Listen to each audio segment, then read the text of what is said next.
Ah, hello. I don't think we've met. Sam Ericks. Victor Tang, pleased to meet you. And what company are you from, Mr. Tang? Oceanwide. I'm the sales representative for this region. Ah, yes, I know your company. Your business is expanding very rapidly at the moment. Yes, we're doing quite well. And yourself, who do you work for? Actually, I work for myself. I'm the CEO of a small export and packaging company. We specialise in seafood. It's a growing market. Yes, but a very competitive one, Mr. Tang. Please, call me Victor. Sam. Victor, let me introduce you to someone. Lynn, this is Victor Tang. He's the regional rep for Oceanwide. This is Lynn Chan, my sales manager. How do you do, Mr. Tang? I'm very well, thank you. Nice to meet you, Miss Chan. And you? Can I get you another drink? Thank you. Well, it's been good to meet you, Sam, and very interesting to hear about your business. Look, we are having a small dinner for some of our clients and friends after this. Why don't you join us? That's very kind of you. I'll just check with my associate whether they have other arrangements for us. Well, your associate is most welcome to join us too. Thank you. Excuse me. Walter. This is Sam Ericks from Ericks Imports. He has very kindly invited us to a dinner. Yes, would you like to join us? Unfortunately, I have another engagement. But thank you for the invitation. Well, perhaps you could join us after that for a drink. Sounds great. I'll be happy to. Where shall we meet? How about the lounge bar here at about 10? I'll see you then. Excuse me. Lynn, Victor's joining us for dinner. Oh, wonderful. I hope you don't mind. Of course not. You're most welcome. Well, shall we make a move? Would you mind if I just say goodbye to a few people? No problem. We'll see you outside in a few minutes. Okay. Excuse me, is anyone sitting here? No. Please, have a seat. That's better. My feet are killing me. Have you been here long? No, but I just flew in this morning and I haven't had a chance to sit down since then. Oh. Where have you come from? From Manila. Is this your first visit to Australia? No, I have been once before, but it was a long time ago. And have you been to Sydney before? No, it's an amazing city. Yes, it has its points. But you're lucky to live in Manila. It's a fascinating city. What about yourself? Do you live in Sydney? No, I live in Melbourne. I'm just here for the conference. I'm going to Melbourne later. What's the weather like there? Not too good in winter, but at the moment it should be okay. So, how's your hotel? It's good. Very convenient. Just near the harbour. Have you seen the Opera House yet? Yes, we flew right over it. Excuse me, there's someone I must talk to. It's been very nice to meet you. I'm Walter, by the way. You too. I'm Sue. Perhaps we'll meet later. I hope so. Has everybody got a copy of the agenda? Thank you. Would you mind taking minutes, John? Oh, not at all. Good. Well, then let's get started. First of all, thank you everyone for attending at short notice. As you know, the objective of this meeting of the Capital Works Committee is to discuss a proposal for some urgent building work at our Southside plant. As we've got to reach a decision which may involve spending, we'll run it as a formal meeting. Now, you've read the proposal, so without further ado, I'd like to open it up for discussion. Or perhaps if we can start with you, Tan. What's your view? Well, I'm not convinced that the work is as urgent as this report suggests. So perhaps instead we should be thinking of the... So, to sum up, I think we are all aware that some urgent work does need to be done, and we will need to work on a longer-term plan for a major refit. Well, if there's no more discussion, we'll put it to a vote. We are recommending that tenders be called for the urgent work needed. All those in favour? All those against? Then that's agreed. Any other business? Then we'll close the meeting. Thank you, everyone. The next meeting will be in 2 weeks at the same time. Well, I'm not convinced that the work is as urgent as this report suggests. So perhaps Oh, we should come on. The building is practically falling down. Sorry, Lynn. I don't think Tan had finished. We'll get to you in a minute. Sorry. As I was saying, perhaps we should get a second opinion before we spend any money. Thank you, Tan. What's your opinion, Walter? Well, as far as I'm concerned, it's a question of safety. So I think we should go ahead. Are you suggesting that someone could get hurt? In my opinion, yes.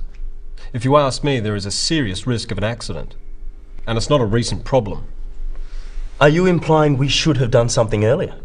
Much earlier. It's a real concern. Hear, hear. In that case, I agree.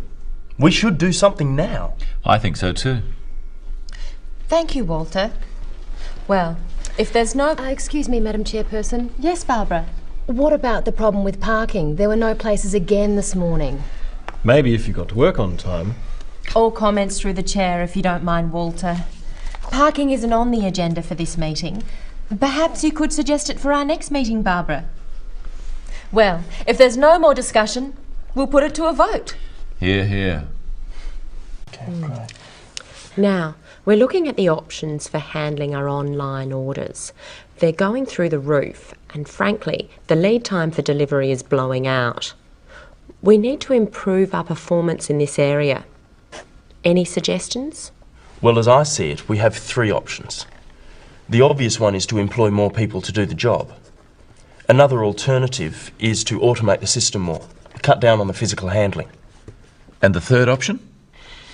We could outsource. What are the pros and cons? Well, looking at increasing staff versus automation, we have to consider the cost. Automating has a higher capital cost than putting on more staff. On the other hand, employing more people is more expensive over a long term. If we keep growing, it'll cost more in the long run. How likely is it that we'll see continued growth? I'd say it's a certainty. Oh, I'd say a high probability. Nothing certain in business. So what about the third option? Outsourcing. It does take the problem off our hands, but we lose contact with our customers. What about the bottom line?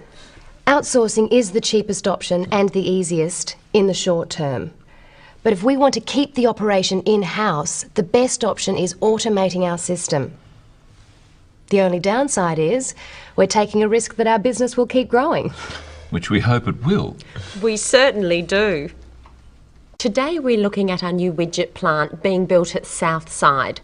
I've asked Barbara to report on progress and bring us up to date and up to speed. Barbara. Thanks, Denise. I'll just outline the process we've been through, identify some problems, and give you an estimate on completion time and the outcome financially. Is it good news or bad news? Bear with me.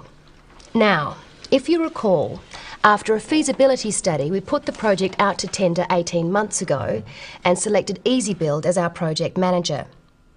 Work commenced about 15 months ago and it's been progressing to schedule until recently. What's the problem? Unfortunately, there are three. Firstly, there's been a delay in materials, specifically steel, because of industrial issues at the suppliers. Secondly, we've lost days due to the weather. And finally, there's been a resulting cost blowout. So what are we going to do? Well, they've managed to get another supplier now. I suggested moving the completion date back, that way there's no penalty. And they agreed to redeploy their workers until building can start again. Smart thinking. We've been waiting for the rain to stop, but we can't control the weather.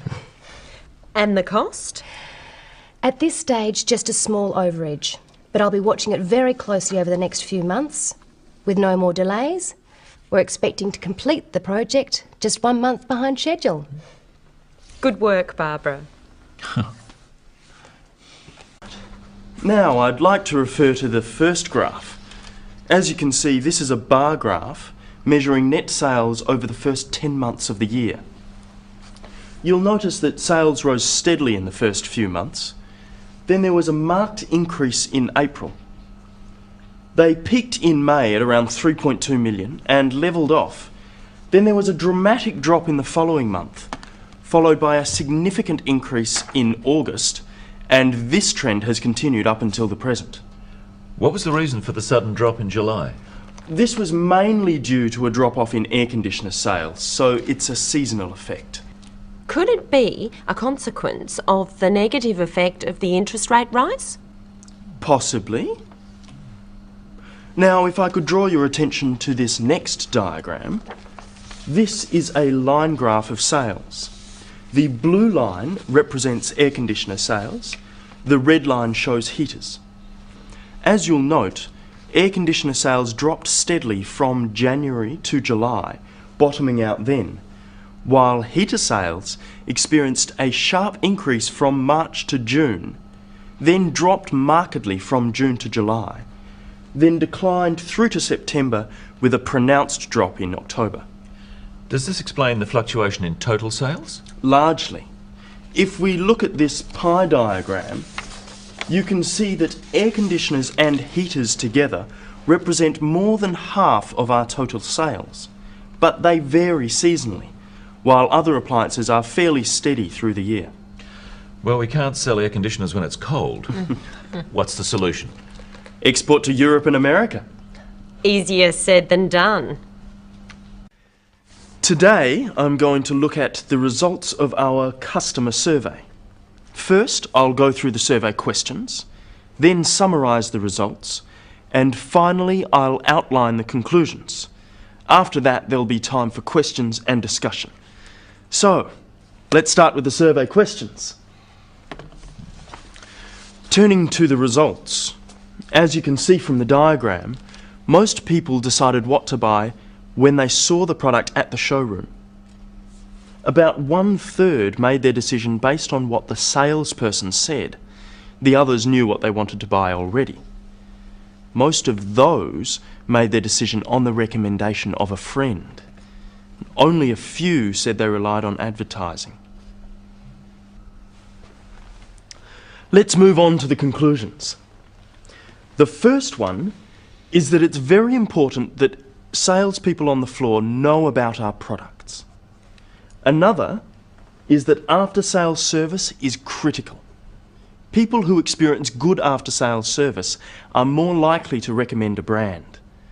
And finally, advertising. It's expensive, so we need to make sure we're getting results. So, I'd like to end with a summary of what I've looked at today and some recommendations. The figures show that sales are strongly seasonal and that customers depend on good information on the showroom floor. So I'd like to recommend we concentrate on discounting in the off-seasons and spend more time on briefing our sales representatives. That's all I have for now. Are there any questions? You mentioned that the sales figures may also reflect economic trends. Can you expand on that? Well, we are always going to depend on the economy. As I understand it, we can look forward to an improvement this year. Does that answer your question? Are you saying we're in for a period of growth? Well, I'm afraid that's a bit outside my area of expertise, but that's what the papers are suggesting. If you believe it. You suggested that we might be spending too much on advertising. Can you clarify that? It's hard to quantify without better data. Sorry, could you repeat that? We don't have the figures to really know how effective our advertising is. In my experience, you can't do without advertising. Time for one last question? I have one. Yes, John. Is it time for coffee? OK, we'll wrap up now. Thank you for your input, everyone. Thank you. Wilson, can I help you? Yes, this is Lynn Chan from Acme Appliances. I would like to speak to Mr. Wilson if he's available, please. Would that be Mr. Wilson Sr. or Mr. Wilson Jr.? Mr. Wilson Sr. I'll just see if he's available. Hold the line, please. It's Lynn Chan from Acme. I'm sorry, Mr. Wilson's in a meeting at the moment. May I take a message? Yes, could you ask him to phone me, please? My number is 23115654. I'm sorry, I didn't catch your name. Lynn Chan, Acme Appliances. Let me check the number. 23115654. That's right. I'll pass that message on. Thank you. Thanks. Bye.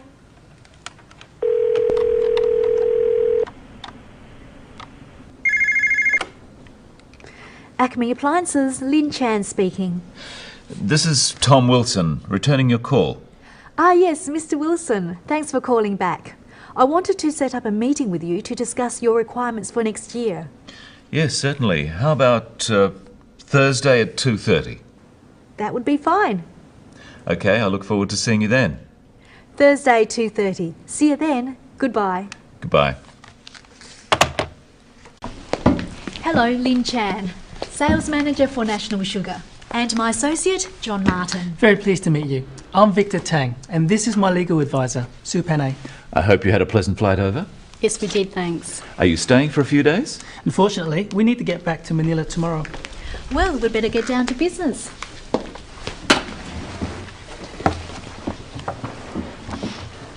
Mr. Tang, to start off with, I just want to say we believe we can offer you a very good deal and come up with a win-win result. Well, from our point of view, we see it as an exploratory tool. Testing the water, you might say. We don't intend to reach any agreements at this meeting. In any case, we would need to run it past our board first. You haven't heard our terms yet. You may find them hard to resist. Of course, we understand you need time to consider any offer. My first priority is to keep the negotiations open. What's your proposal, Miss Chan? We're prepared to offer a very attractive price for a minimum sale in exchange for a 2-year contract. John will clarify the terms. So that's our offer. We believe it's a fair one, with advantages for both sides. Yes, well, we're prepared to consider your offer, Miss Chan, if you can accept some conditions. And subject to consideration by the board. Well, what are the conditions? Well, firstly, the price you're proposing, would that be variable depending on currency fluctuations? The issue is that we're in an unstable environment at the moment. The exchange rate could affect us negatively. Us too. True, but the problem is that we're tied to the US dollar. We could consider hedging against currency in both directions. That would be acceptable. Another problem we may have is that of supply. Our customers often need supply at short notice. If we do get large orders, we need to guarantee delivery, so we need to stockpile. The difficulty there is the capital outlay. How would you feel about a partial offset against our sales? You mean a loan? I suppose so. Would you be agreeable to a deferred payment? We can provide security, of course. I think that would be acceptable. Unfortunately, I would need to get board approval for it. Of course. Then I think we might have a deal. In principle. Time to celebrate. Our keynote speaker is a man who I'm sure is very well known to all of you.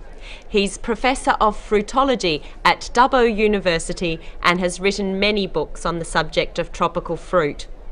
So, without further ado, I'd like to introduce our keynote speaker, Dr. Sam Eriks. Thank you, Denise. The Honourable Judith Bryant, Minister for Trade, Professor Eric Vogel, Professor of Economics at Wagga University, distinguished guests, ladies and gentlemen.